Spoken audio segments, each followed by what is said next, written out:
when you are trying to get to the next level and you can see where you're trying to get to, there is a ceiling that you have to break through. But in order to get to the next level is because you can see what you want to become.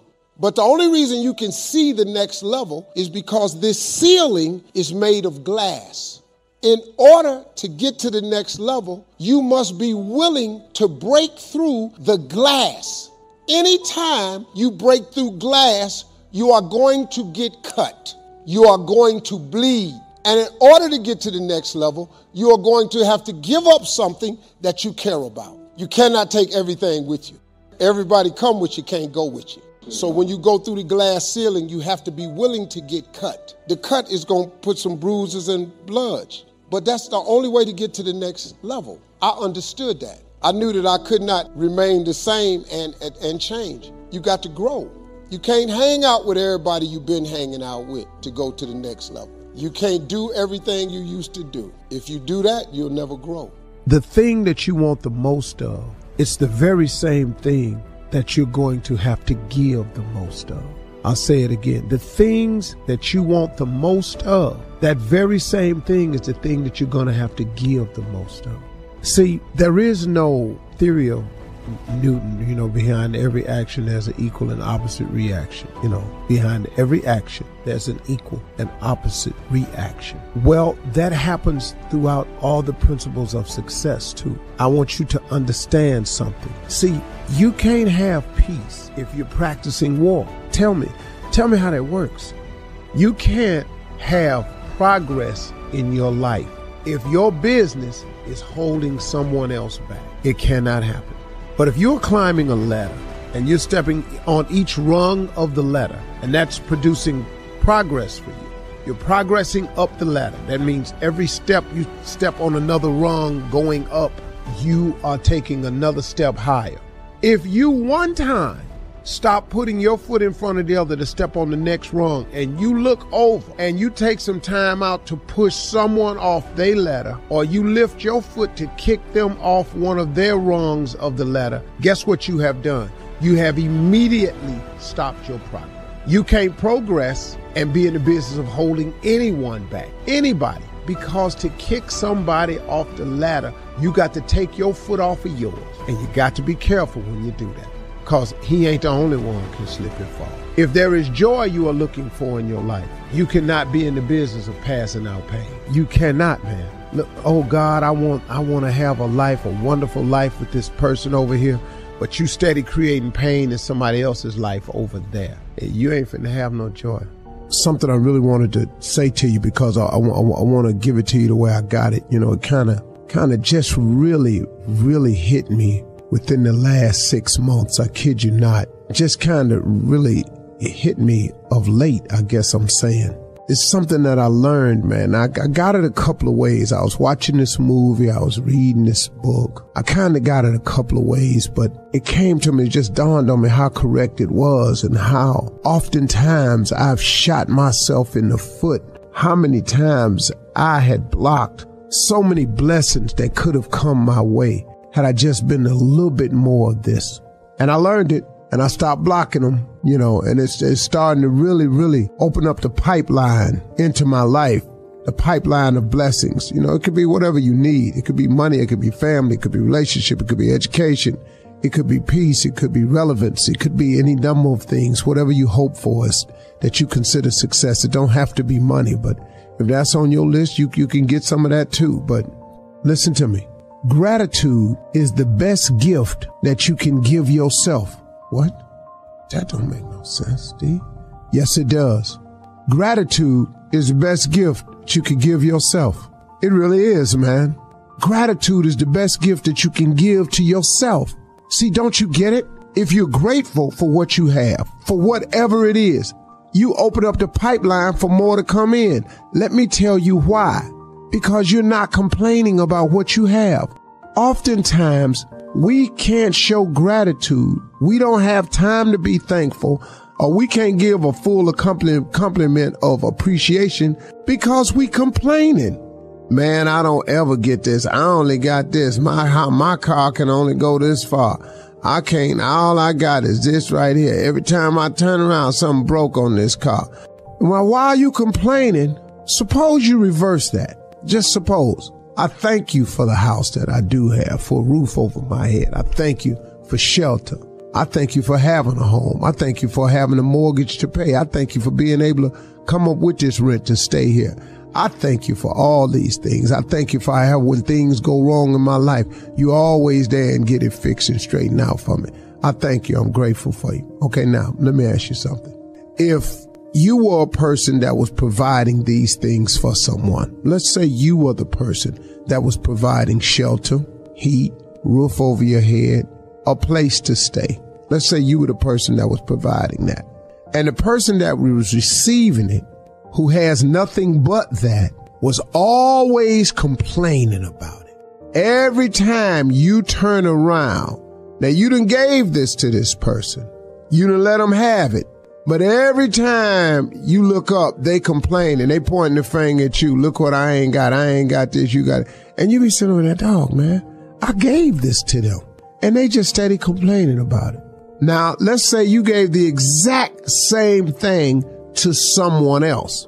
The exact same thing. Shelter, roof over your head, house in the same condition. Look just like the house you gave this person that was complaining. But every time you turn around, it was telling somebody, you know what, I sure appreciate this. I sure appreciate this place to stay, man. My family, man, we don't know where we'd be without it. I sure am grateful, man. It was raining the other day and then the drop get on us, man. We was in this house, man, and oh man. You know, some things go wrong with it, but man, I sure glad I got this right here because it always make a win somehow. Somehow it always works out. Now, if you were the person that was providing these things, and this one person that had this house that ain't as sharp or as good as the other houses was complaining all the time about it. But the other person over here was grateful for it. When it came time to fix up the house, improve the house, add more on to the house, or maybe you had another house to give away, who would you give the house to? I think logically you would give it to the person who has shown the most appreciation for it. I bet you, man, if I done gave somebody to something and all they do is complain about it, I can assure you that if they come back to me for some more, I'm going to be real slow to grant that wish. Cause man, the last time I gave you a place to stay, I know it wasn't the best house on the block, but you didn't have nothing when you came to me. And I gave that to you. That the more gratitude you show, the more grateful you are, the more blessings can come your way. It only makes sense. So that's why I'm telling you, gratitude is the best gift that you can give yourself. You know, in my book, Act Like a Lady, Think Like a Man, I told people that men love three ways. They profess, they provide, they protect. And that's the core essence of a man's love. Well, there's some other P's in life too. The number one thing you have to understand about trying to be successful, and I guess I call this the 4 P's. I may come up with 5 along the way. I don't know. I'm just talking as it's given to me. So I'm going to start by saying that these are the 4 P's of success that you have to get ready for. Number 1 is pressure, pure pressure. Being successful is just pressure. A lot of it is applied by the circumstance of what you're trying to go for and what you're trying to do. But a lot of it also is self-imposed pressure. It's what you put on yourself to make it. It's a sense of urgency.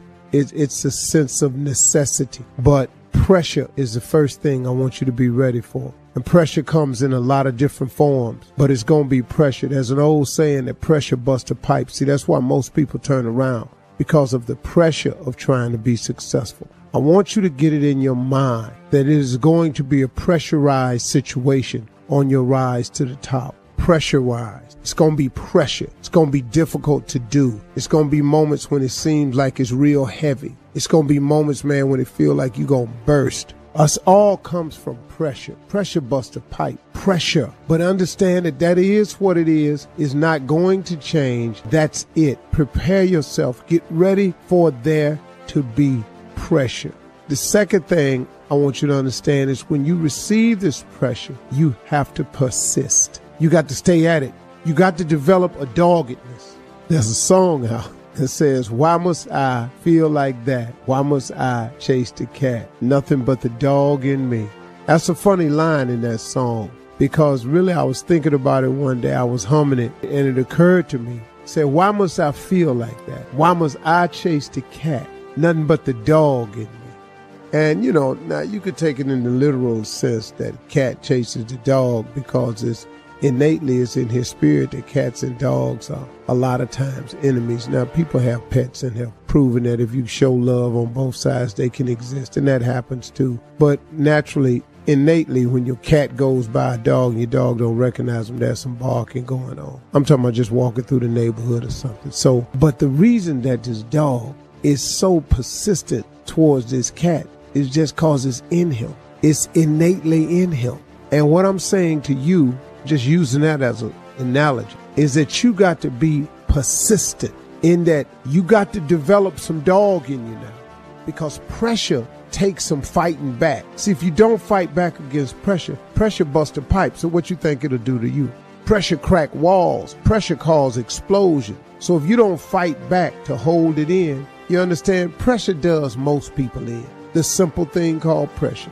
The weight of what it feels like to want to be successful every single day, over and over and over and over and over. It's just too much pressure. People crack. You got to persist. You have to persist. The thought of giving up can come, but you got to get it out. You got to persist. I'm a college dropout. I was homeless, lived in a car for 3 years.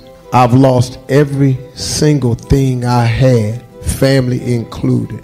I've been written off so many times. But today, the person that you sitting in front of you is a process.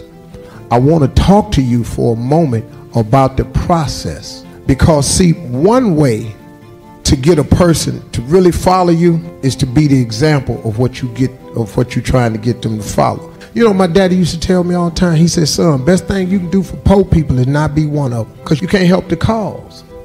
Your brain is divided into two halves, positive and negative, good and evil.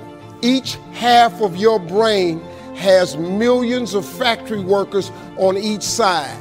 You got 1 million factory workers on the positive side. You got 1 million factory workers on the negative side. At the forefront of each one of those factories in your brain is a foreman. You got foreman positive and you got foreman negative. You are in charge. You're the boss of the factory. So let me show you how this works. You got a remote control. You go to your house tonight and you press that power button and you press it. When you point it at the TV, what do you expect to happen? You expect TV to come on. You press the power button, you expect the TV to come on. If you want to watch HBO, and HBO is channel 300, and you press 300, and then you press select, what do you expect to come on that TV? And what comes on that TV? So now, since your brain is in two halves, let me show you how this works. You wake up in the morning and you say, man, I don't feel myself today. I got up on the wrong side of the bed. I'm not a morning person.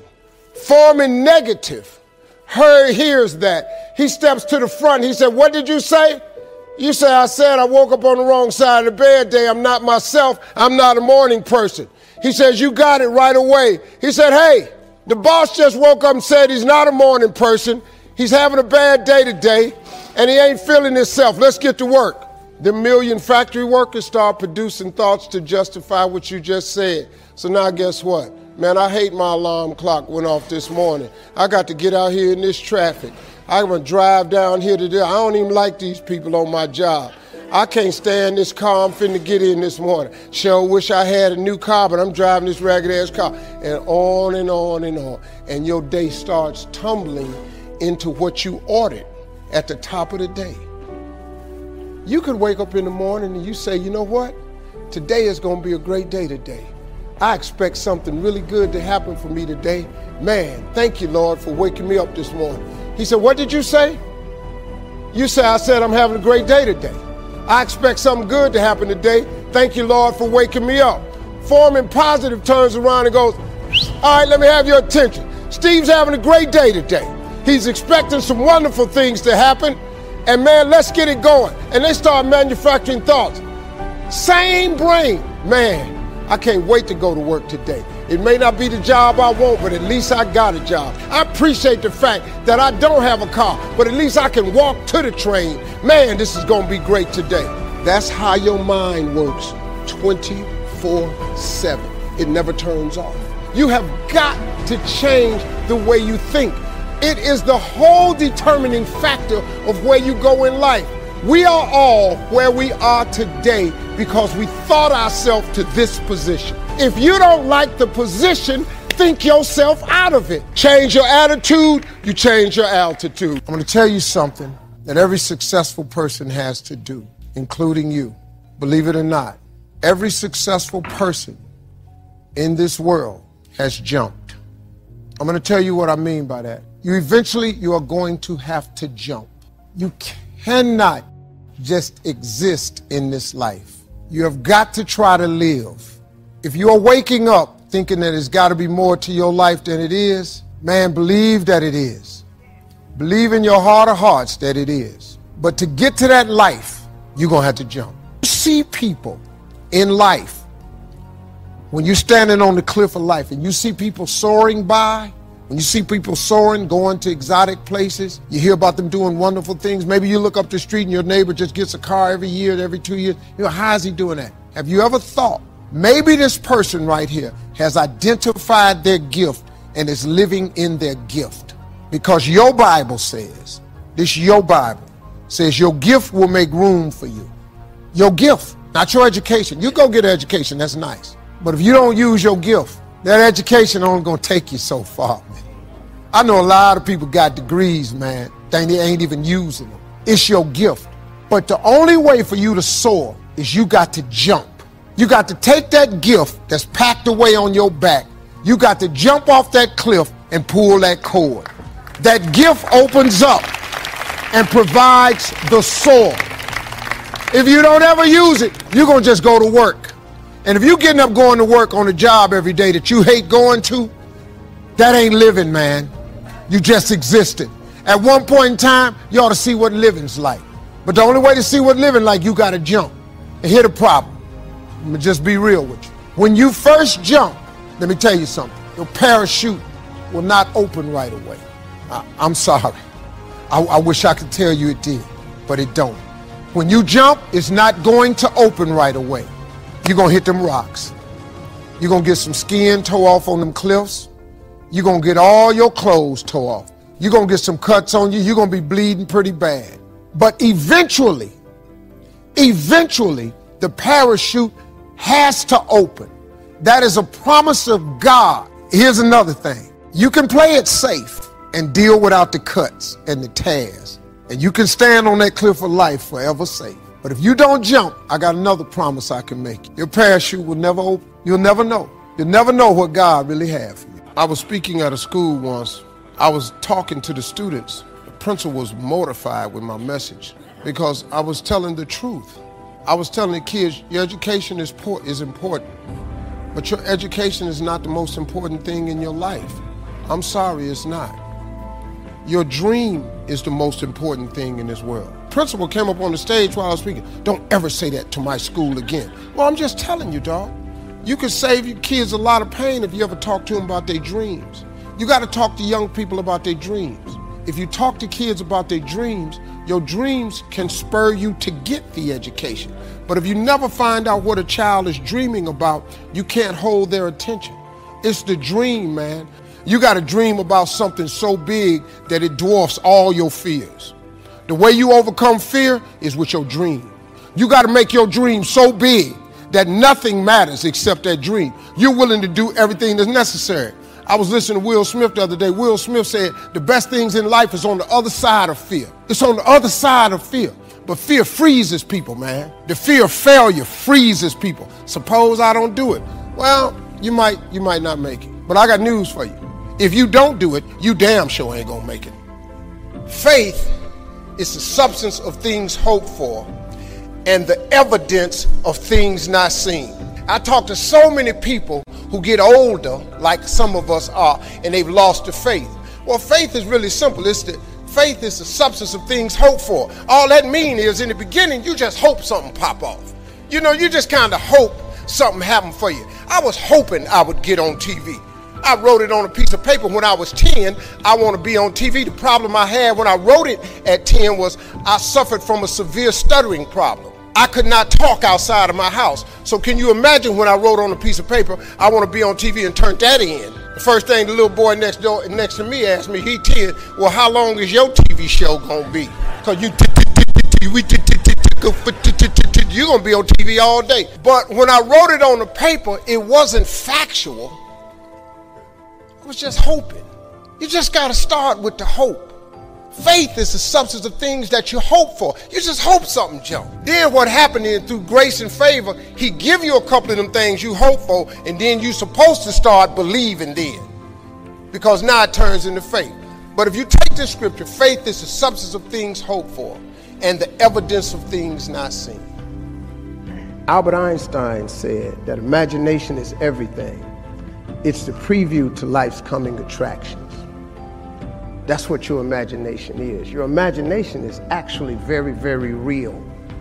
Everything you imagine could be a preview to life's coming attraction. Everything we have today came from somebody's imagination. Somebody was talking on the phone with that cord on the wall and got sick of it and said, you know what, man, if I could just go outside and talk on the phone, ta-da, we got cell phones. Somebody got tired of driving across the country and said, man, if I could fly over there, boom, we got airplanes.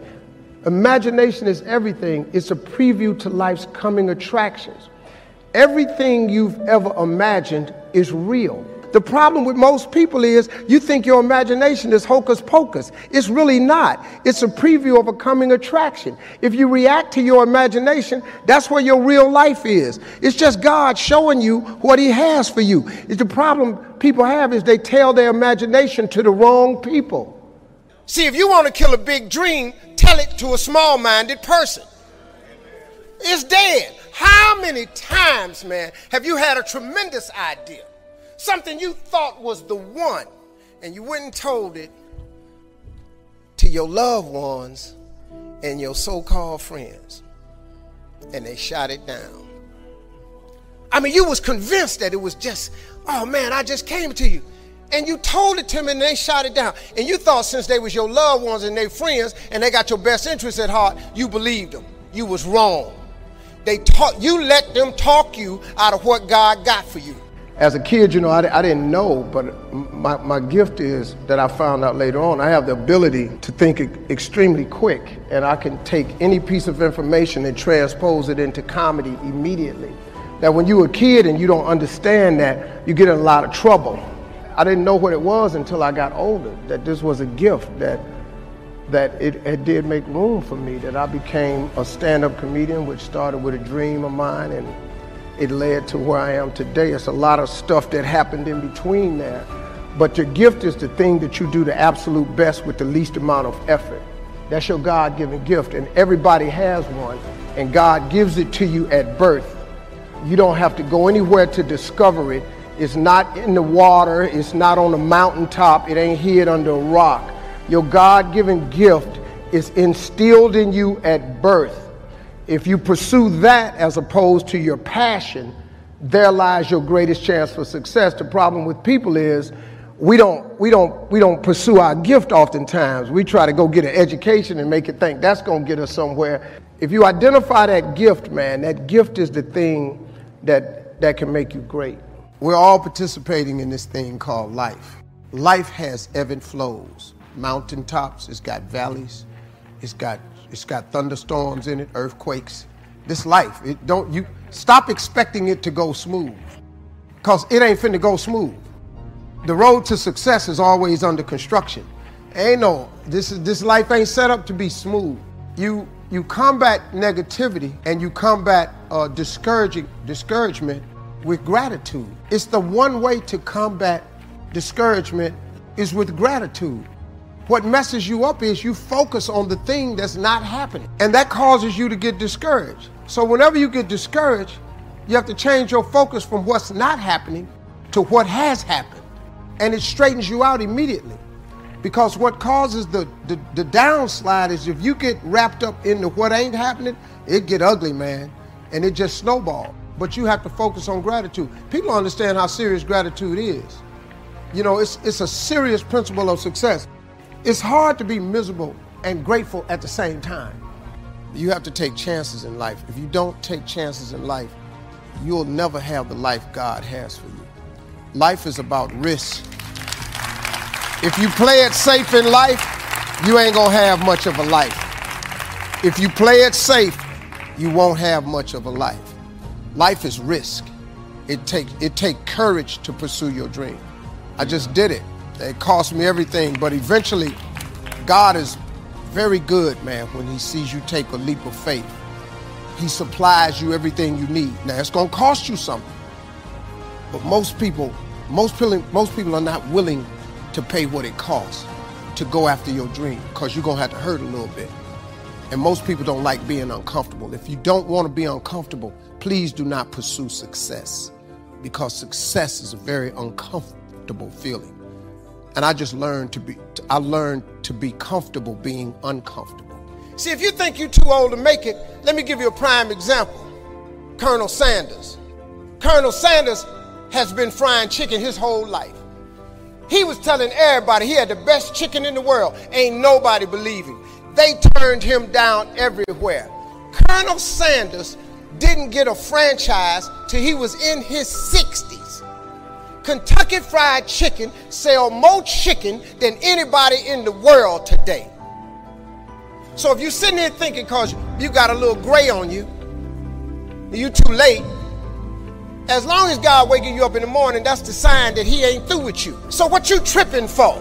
Last year I spoke at the SALT convention. The SALT convention is where billionaires from around the world gather. They gather in Vegas once a year to talk about how they're going to change the world. There's a couple hundred billionaires in this world. They all come to Las Vegas once a year to SALT convention. I was asked last year to be the keynote speaker. And I'm tripping because I'm not a billionaire. And I asked a guy who asked me to do it, I said, I'm not a billionaire, you do understand that. We said, Mr. Harvey, we know everything about you. We know your net worth and everything. I said, well, what can you all learn from me? He said, everything. He said, the reason we want to hear your story is because the majority of us that are billionaires, we inherited some money and we grew it. A couple of us inherited $1 billion, some of us inherited 300 million and we turn it into $1 billion. You come from nothing. What we want to know is how you got to where you are after coming from nothing. How did you live in a car for 3 years and wind up on more TV shows than anybody? How did you survive flunking out of school? How did you survive all of that? We want to know that, because in case something happens to us, we don't really have the information that you have, or how to come from the back to the front, or how to come from the bottom to the top. So I get asked oftentimes to speak. And so when I was telling them how I made it, I was telling them about the fortitude that I developed. And then I told them about the faith that I had. And that was really startling to them. Now, a lot of them are people of faith, but a lot of people who were born with a lot of money ain't really had to have a lot of faith. You understand? You have an idea of what it feels like. You've seen some kids get put in foster care. You've seen Child Protective Services come to somebody's house. You've seen kids come to school with less. You might have been one of the kids that went to school with less. You have struggled to give your kids a better life than the one you had. They don't hear this. But I'm going to tell you something right now. You can be successful without an education. You can be successful without coming from a rich family. You can be successful. I don't care what color you are, what faith you belong to, your sexual preference. I don't care what's wrong with you. You can be successful. Everybody in your life will have a turn back moment. No matter who you are, you're going to have such a period in your life where it seems like it's not working. You're going to have doubts. You're going to have a lot of trials and tribulations and challenges. And everybody has what's called a turn back moment. You always have a moment in your life where the direction you're going, you will have to make a decision to keep going or you turn back. The sad thing is, the average person turns back. But think about this. If you're going somewhere and you turn back, you can never get there. If you wake up every day and go get in your car and say, I'm going to the store, and halfway to the store, you turn around, and then the next day, you go to the store and you turn around, you do realize that you'll never get to the store. So whatever you needed from the store now is even a greater need because you turn back. And every time you turn back, it does not change the need. So what kept me going was, I made turning back, giving up, never an option. And I had really dark moments, man, where I thought I just didn't think I was going to make it. I mean, where I am today, I didn't see it clearly at all. I had a lot of turn back moments. But you know what it was for me, man? Being successful is so hard, but I realized that not being successful was hard too. The difference between not being successful hard and trying to get successful and hard, if you're trying to get successful and it's hard, at least there's some payout. There's a payoff. If you hang in there, there's payoff. When you're not successful, it's hard. It's hard not having money. It's hard never knowing how to come up with your mortgage and your bond and your rent. It's hard not knowing that. How you going to feed your children? How you going to pay your bills? It's hard, ain't it? So if it's hard that way, and it's hard being successful,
I might as well deal with how hard it is to be successful, because at least one day that could be a payout.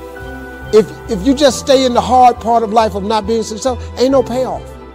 I have failed far more times than I've succeeded. You will never succeed more than you fail. That's not how it works. You know why? Because failure is a wonderful teacher. It's the only way to learn. You have to fail. Failure is a part of the process to becoming successful. I tell people this all the time. Michael Jordan, the greatest basketball player in the world, he took 946 game-winning shots. 946 times since he was in high school, the ball has been in his hand to take the game-winning shot with no time on the clock. He has only made 146 of those. He has missed over 700 times, but he has made 146. You know what they write about? When he make it. They write about when you make it. So guess what? When you get through failing, all you got to do is make one. I've had in my career probably a total of, I've been to over 200 pitch meetings to pitch ideas in Hollywood. Out of those 200, they have picked 5 of them. 200 meetings, 200 show ideas, they've picked 5 of them. But you know what them 5 was? Hits. In 33 years, 5 ideas got picked. All I need is 5 hits. Y'all don't even know I was in them other meetings. They don't write about it. They just write about my hits. You just need a hit, man. So when you fail, it's a part of the process. Keep going. You're supposed to fail. Shit, who you know that gets it right all the time? That's impossible. You have to fail. Matter of fact, when you fail, be glad about it. Every time you fail, you're one step closer. So every time you fail, say, whew, got that out the way. Go to the next one. Fail again, okay, I got 2 out the way. What's gonna happen is if you just keep swinging, you're gonna get a hit. Through all the things I've gone through in my life, I had a lot of downs. How did I keep the faith? It was a couple of reasons. Number one, I know from living that if you quit whatever you're trying to accomplish, if you quit whatever you were trying to accomplish, can never happen. There's not even a remote possibility. If you quit, there is no chance of it popping back up again, coming back later. Quitting is guaranteed failure. Now, when you're trying, you're going to fail. But quitting, just stopping, that was the number one thing I understood. And then number two, you have to make sure that your dreams, your aspirations and goals are so big that not accomplishing them is not an option. You have to want something so big that it wakes you up in the middle of the night. You have to want something so big that you think about it all the time. You have to want something so big that it drives you to wake up when you don't want to. It keeps you up at night when you long been sleepy. It makes you show up, do things you wouldn't normally do. It requires extra. If you want to be extraordinary and not ordinary, if you want to be ordinary, live your life. But if you want to be extraordinary, you have to be extra. If you put extra on top of ordinary, that word is extraordinary. It requires an extra effort. Now, if you don't want to do the extra effort, you finna be regular. There's nothing wrong with being regular. A lot of people are happy being regular. I just wasn't. I didn't want to be regular. If I didn't want no regular house, I didn't want no regular car, I didn't want no regular clothes, I didn't want no regular checking account. I just didn't want it. I wanted to have an exceptional home. I wanted to have an exceptional bank account. I wanted to travel exceptional places. Now, if you don't want that, it's perfectly fine. You can be really happy being ordinary. But if something's burning in you, you got to deal with it. If you don't deal with it, you're going to be disappointed, man. See, being regular, there's nothing wrong with it. Discipline determines your destiny, not your desire. You've heard me say this how many times on the show? Okay, here we go again, Steve. I got it. Faith without works is dead. But let me tell you something. To be a hard worker, you got to be disciplined. That's one of the hardest lessons I'm trying to get through to my sons. That an undisciplined man is headed to a life of just, I can't even tell you, man. You're going to throw yourself down a cliff if you're not a young man or a man that possesses discipline. Because they got something for undisciplined people. They got some street laws for undisciplined people, and they got some federal laws and state laws for undisciplined people. So that's why them signs is outside on the freeway. We're going to let you go fast, but 70 is the limit. If you're disciplined enough of a person to leave your house at the time you're supposed to leave your house, 70 miles per hour is absolutely enough. But if you're an undisciplined person, if you don't have the wherewithal to leave your house on time, to go where you want to go, see, the desire is where you want to go. The discipline is how you get there. You know, you understand, you can want to go to see your family in California all you want, but the flight leaves at 1:18. You leave your house at 12:30. They told you you must check in 1 hour before your flight. Now, if you ain't got the discipline to get to the airport to check in 1 hour before your flight, leaving your house 45 minutes before the flight departs, what you think gonna happen? Your desire to go see your family in LA is going to be thwarted because you lack the discipline to prepare yourself and get yourself ready to do the things that you have to do to make your desires come true. I'm telling you, discipline determines your destiny, not your desire. You can write down a list of stuff you want to do all day, but if you don't produce and show the discipline necessary to get there, what you think gonna happen? Huh? Okay, I want to be rich. Okay, I want to make $400,000 a year. Okay, I want to be the best player that there is. Okay, but you don't want practice. See, the cat that's disciplined enough to show up at practice, that's shooting jumpers when everybody gone home, that's the guy that's going to be the best. The guy that puts us, that's never late for practice, the guy that studied the playbook, that's the guy that's going to make it. That's the guy that's going to make it. Not the guy that's talking crack. Talking that smack. I'm going to make the Pro Bowl. I'm going to make the All-Star team. I'm going to be All-American. That's just what you saying. But discipline determines your destiny, not your desire. So now let's talk about this discipline. What is that really, Steve? That's your work ethic. That's your hunger. That's your will. That's what you do. That's how hard you're willing to demonstrate. See, it's a live demonstration now. Discipline is how hard you're willing to demonstrate the attributes and the traits to be what you want to be. Did you hear me? It is your willingness to conduct yourself in a manner that is above and beyond what they say is necessary.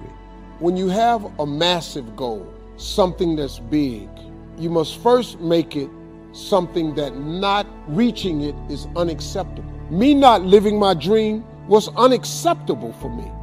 Now, when you get faced with a challenge like living in your car for 3 years, what happened was I had a dream that was so big, my dreams were bigger than all my problems.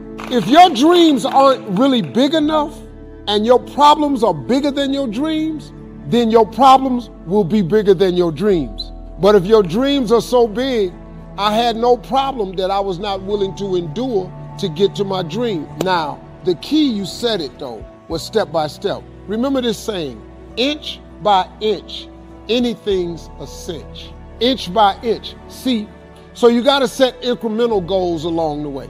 On your way to, let's say you want to be a millionaire, but let's say you only make $5,000 a year right now, but you want to be a millionaire.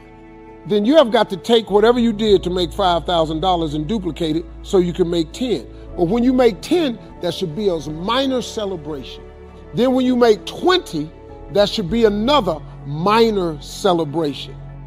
Don't stay frustrated because you haven't reached the million, because it takes a long time to make $1 million.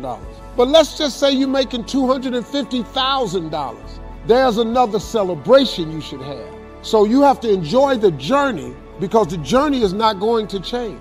If you wait until you reach your goal to celebrate, it's mentally debilitating. So you have to have monumental steps along the way and just make inch by inch anything's a cinch. Set very doable goals as you're trying to reach the impossible thing. Stress is necessary. So you got to be willing to go get it every day. There's a story my father told me all the time. Now, I've heard it several different ways, but I'm just telling you the way my daddy gave it to me. He said, son, he said, every morning on the plains of the eastern Serengeti Desert, there arises a gazelle that realizes that he must run faster than the fastest lion, or he will be eaten and he will die that day. On that same desert arises in the morning a lion.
That realizes that he must run faster than the fastest gazelle, or he will starve and he will die that day. He say, son, the moral of the story is, no matter who you is, when you wake up in the morning, you needs to be running. What he taught me was a work ethic of how to work in order to get to where you want to go. But you got to put yourself under some stress, though. See, stress is necessary. See, I'm a seed. I really am. But a seed has to be planted. A seed got to have dirt put on top of it. If you take a seed and throw it on the concrete and walk off, the sun just burn it up. But guess what? Logically, in my mind, it doesn't make sense that to grow something, you should dig a hole, put it down in there, and cover it with dirt. Logically, that don't make no sense to me. But oh, though. See, dirt is necessary for growth and development. If you want to kill a big dream, tell it to a small-minded person. I told everybody at 10 years old I was going to be on TV. I had a little problem when I said that. I had a severe stuttering problem. I could not talk outside of my house. I went to school, church, anywhere. I locked up. I couldn't go to the store. I just stuttered profusely, man. It was a horrible experience for me. So when I wrote on that paper, the assignment was write on a piece of paper what you want to be when you grow up. I'm 10. I wrote I want to be on TV. That was that faith, the belief in things that you cannot see. I ain't see no way I could be on TV, but I wrote it down. I didn't know no better. I'm 10. I wrote it down. Teacher called me to the front of the class. I thought I'm going to get me a gold star because she had everybody stand and read their paper and their name. She called me to the front. I'm thinking, I'm going up here to get a gold star. I ain't never had one before. This must be, my answer must have been really good. I can't tell you how wrong I was. That lady didn't call me up there to give me no gold star. She called me up there to humiliate me. And when I got up there, that lady lit into me. She said, why would you write something like this on your paper? First of all, why you called me up here? You know I can't talk. You already know I can't talk. And she just said, why would you write something like this on your paper? And I'm standing there. I'm trying to get it out. She said, who in this school ever been on TV? Who in your family ever been on TV? Who in this neighborhood ever been on TV? She said, look at you standing there. You can't even talk. How they gonna put somebody like you on TV? So every Christmas, I send her a flat screen TV. I want her to see what God had done for me. I wanted her to see that no matter what she said about it. Attitude determines your altitude. If you're a positive person, positive things happen to you. If you're a negative person, negative things are going to continue to happen for you. If you can put that in your scope this year, just change your attitude. Wake up and smile. How about just wake up and be grateful? Life is really 10% what happens to you and 90% what you do about it. Look, everybody in this room, everybody watching, everybody got something they got to deal with. Get to dealing with it. Stop complaining about it. Complaining about it only makes it stay present. Don't give up when reaching your dream is difficult. Listen, if success were easy, you've heard it a million times. Everybody would be successful. It requires a grit and a toughness to be successful. But I got news for you. It's something that all of you have in you. Now, whatever you've been through, whatever that is, guess what? You're still here. Whatever you think riches is, that's your definition. There's a survey that says riches and success is being happy. Well, all you have to do then is determine what is it that makes you happy and start down that path. Now, to find true success, I believe that you've got to do some work because it's not free. Everybody would love to wake up and just be happy and bubbly, but it requires some work. So I want to share with you something from my book, chapter 11. There is no self-made man. Now, most of us want to believe that we're independent, that if we set our minds to do something, simply it can get done. Well, I got news for you. Unless you look to others, you can work twice as hard to get half as much. Sometimes you need a partner in a deal in order to aid you along the way. There is nothing wrong with asking for what you want. You know, for a long time, I used to think that the path to success was going at it alone, because I was always busy priding myself on not asking for help. I was homeless. I didn't want to ask for help. I lived in a car. I didn't want to ask for help. And I almost missed out. I didn't realize how many people were willing to have discussions with me about success. You know, most people that are successful, if you ask them for help, they'll give it to you. I'm talking about advice, principles, solutions, not money. Don't walk up to a wealthy person and just ask for money. You know how many times they done got that? But if you're interested in learning how to fish, a lot of people that teach you how to fish as opposed to giving you a fish sandwich. Because they know if they give you the fish sandwich, you're going to eat it, you're going to have to come back. A lot of people have helped me along the way. Magic Johnson, Oprah Winfrey, the president. I've had some conversations with some people who have it together, and they've taught me many things about succeeding. Now, you might think that requesting help is a huge ask, but it's not. People don't mind sharing knowledge. What is knowledge unless it's shared? If you have knowledge, but you never share it, how we know you got it? And just remember, there is no shame in wanting something.